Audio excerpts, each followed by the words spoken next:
The wind was west.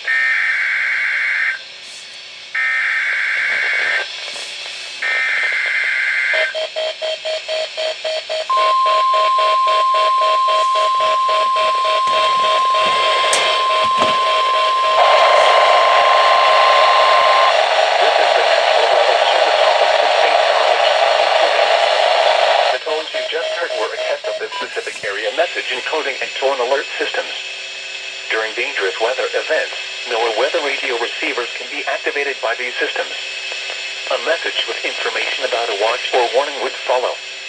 Tests of these systems are normally conducted by the National Weather Service between 11 a.m. and noon each Wednesday. If there is a threat of severe weather, the test may be postponed until the next good weather day.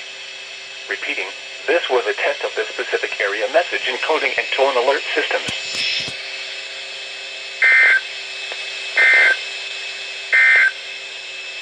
Here's the hazardous weather outlook for the following counties: Canberra.